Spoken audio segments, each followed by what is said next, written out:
ایک بہت بھاری بھرپور قسم کی پریس کانفرنس ہوئی، ہنگامی پریس کانفرنس ہوئی عطا تارڑ صاحب نے کی اور پاکستان تحریک انصاف کی پابندی لگانے کا فیصلہ کیا اور ان کا جی پابندی لگا دی گئی ہے اور ہم پابندی لگانے جا رہے ہیں۔ یہ سوال ہی پیدا نہیں ہوتا کہ پاکستان تحریک انصاف اب نظر آئے پاکستان میں، الیکشن کمیشن کے کاغذات میں نظر آئے، پارلیمان میں نظر آئے، سوال ہی پیدا نہیں ہوتا، ہم پابندی لگا رہے ہیں۔ اور یہ پابندی لگانے کا فیصلہ انہوں نے اس وقت اناؤنس کیا جب سپریم کورٹ کا فل کورٹ ایک فیصلہ دے چکا تھا کہ Pakistan Tehreek Insaf P T I was a political party and is, یعنی پاکستان تحریک انصاف ایک سیاسی جماعت تھی اور ہے، اور ان کی پارلیمانی حیثیت کو بحال کر دیا سپریم کورٹ نے آرٹیکل 187 کے تحت ایک کمپلیٹ جسٹس فراہم کیا۔ اس کے بعد نون لیگ اور خاص طور پہ شریفین اور تارڑین جو ہیں، یہ دونوں کیونکہ دو خاندان ہیں، انہوں نے یہ اپنے آپ کو مزید مہارت سمجھتے ہیں، اپنے آپ کو ماہر سمجھتے ہیں اس معاملے میں کہ ہم جوڈیشری کا تیا پانچا جب چاہیں کر سکتے ہیں۔ یہ ان کا زوم تھا کہ ہم سوال ہی پیدا نہیں ہوتا کہ ہم ججز کو کہیں،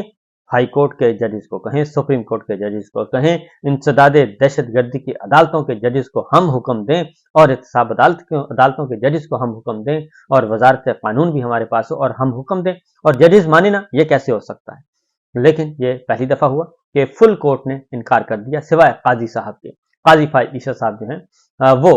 اپنی 1.5 اینٹ کی مسجد جو ہے وہ الگ بنا کے بیٹھ گئے، لیکن وہ بھی یہ لکھنے پر مجبور ہو گئے کہ 8 فروری کا الیکشن جو ہے وہ صاف، شفاف، غیر جانبدار نہیں تھا اور الیکشن کمیشن نے غیر آئینی طریقے سے الیکشن کروایا۔ وہ یہ لکھنے پر مجبور ہو گئے۔ جب یہ سب کچھ لکھا جا چکا اور آ چکا تو عطا تارڑ صاحب نے یہ کام کیا جی، پریس کانفرنس کر دی کہ جناب ہم پابندی لگا رہے ہیں، اور پھر صدر الوی پہ آرٹیکل 6 اور عمران خان پہ آرٹیکل 6 اور قاسم خان سوری پہ آرٹیکل 6، اس طرح کی باتیں کی گئیں۔ ابھی اس پریس کانفرنس کی سیاہی بھی خشک نہیں ہوئی اور اس کے بعد پھر ایک وفاقی کابینہ کا اجلاس ہوتا ہے اور اس میں ماحول بنایا جاتا ہے۔ ان کا خیال تھا کہ پاکستان تحریک انصاف جو ہے وہ اور عمران خان صاحب جیل میں بیٹھے وہ لرز جائیں گے اور ان کی ٹانگیں جو ہیں وہ کانپنے لگیں گی، بلکہ ٹانگ جائیں گی، تو لیکن ایسا ہوا نہیں اور وہ اپنے حواس انہوں نے بحال رکھا اور پھر فیڈرل کابینہ کا اجلاس بھی ہو گیا اور اس میں بھی یہ کام نہ ہو سکا اور اس کے بعد بتیاں بجھ گئیں اور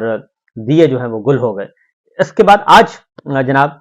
ہوا یہ کابینہ کا اجلاس ہوا اور کابینہ کے اجلاس میں کچھ بھی نہ ہو سکا، اور آج مزے کی بات ہے کہ ایک اور وفاقی وزیر آئے ہیں میدان میں اور انہوں نے آ کے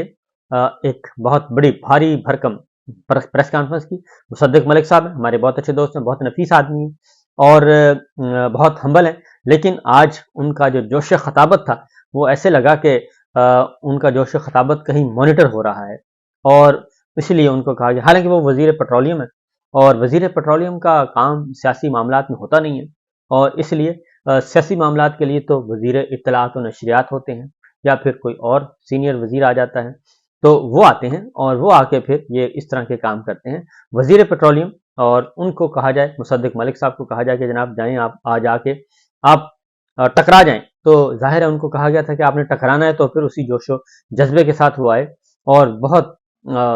حالانکہ پریس کانفرنس تھی، جلسہ نہیں تھا، جلسہ ہوتا تو پھر بھی ذرا تھوڑا سا ہوتا ہے، لیکن پریس کانفرنس کے سامنے بیچارے صحافی بیٹھے تھے قلم لے کے، ان کے قلم بھی کانپ رہے ہوں گے کہ آخر یہ مصدق ملک صاحب کو ہو گیا۔ تو بہرحال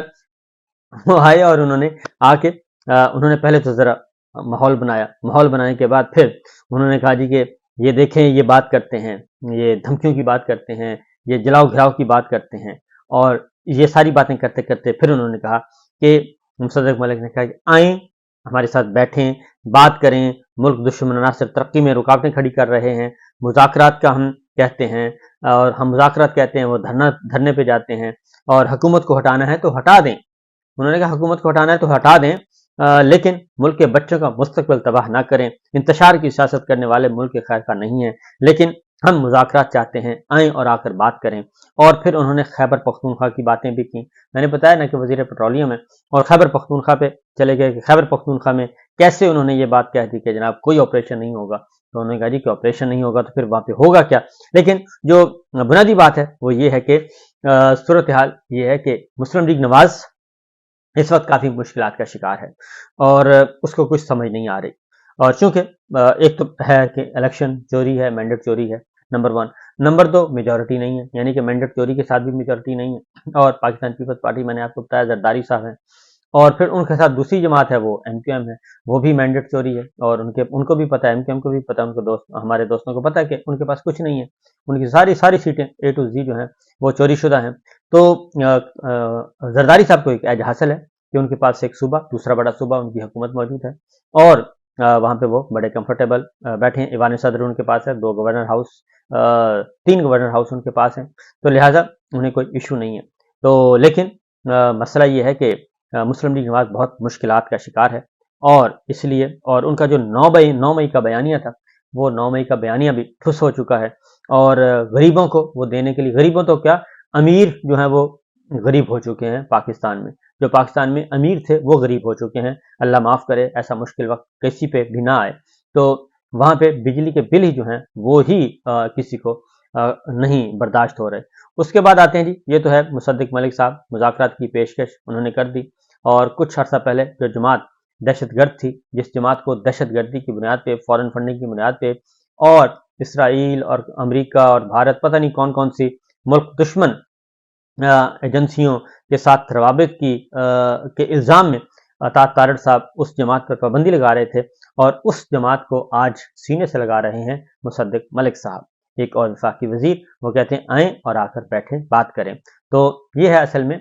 کنفیوژن نہیں ہے، بلکہ یہ حقیقت ہے کہ جب آپ کے پاس لیجیٹیمیسی نہ ہو، آپ کے پاس جائزیت نہ ہو، آپ کے پاس جواز نہ ہو کوئی آپ کی حیثیت کا، تو اس کے بعد پھر یہی ہوتا ہے، آپ بیساکھیوں کے سارے آئیں اور اب آپ بھگت رہے ہیں۔ دوسری جانب پاکستان تحریک انصاف نے chief election commissioner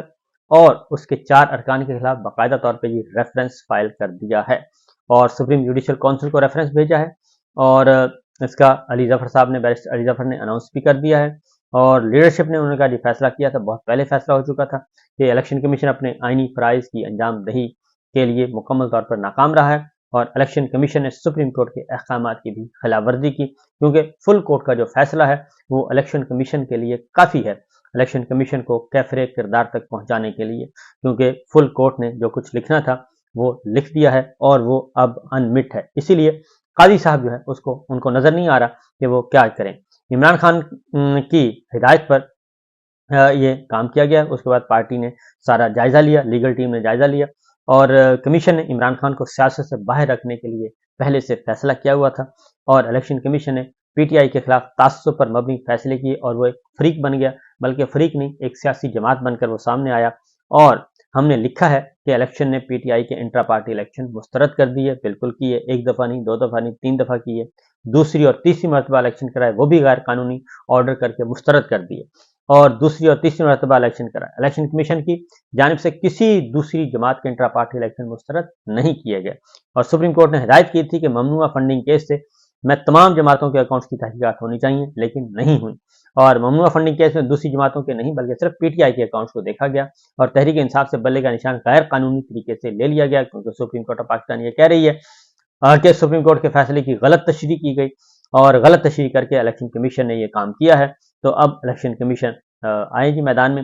P T I سے انتخابی نشان غیر قانونی طور پر لیا گیا، اور سپریم کورٹ کے فیصلے کی غلط تشریح کی گئی، الیکشن کمیشن نے ایسا غیر قانونی کیا کہ تاکہ پی ٹی آئی الیکشن میں حصہ نہ لے سکے، اور پی ٹی آئی کے امیدواروں کو آزاد الیکشن لڑنے کا کہا گیا۔ پھر پی ٹی آئی نے مخصوص نشستیں مانگی، اور الیکشن کمیشن کو واضح کیا کہ اگر آپ نے ہماری نشستیں دوسری جماعتوں کو دیں تو آپ کے خلاف ریفرنس کی کارروائی کریں گے، لہٰذا ریفرنس فائل ہو گیا ہے، اور ریفرنس کی درخواست میں الیکشن کمیشن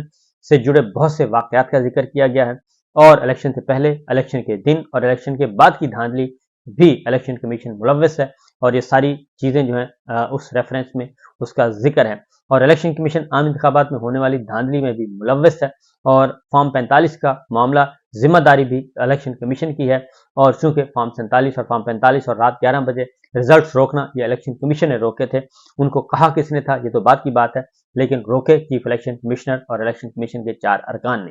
اور جب امیدواروں کو پکڑا جا رہا تھا تو الیکشن کمیشن نے آنکھیں بند کی ہوئی تھیں اور اپنی ذمہ داریاں پوری نہیں کر رہا تھا، اور سپریم جوڈیشل کونسل سے درخواست کی گئی ہے کہ ان تمام نکات کے تحت الیکشن کمیشن اور 4 ممبران کے خلاف کارروائی کی جائے۔ تو صورتحال دلچسپ، ایک طرف پاکستان تحریک انصاف دہشت گرد بھی ہے، ملک کی سلامتی کے لیے خطرہ بھی ہے، پابندی بھی لگانی ہے، لیکن دوسری جانب ایک ہفتے کے اندر اندر ان کے سامنے گھٹنے ٹیک دیے گئے ہیں۔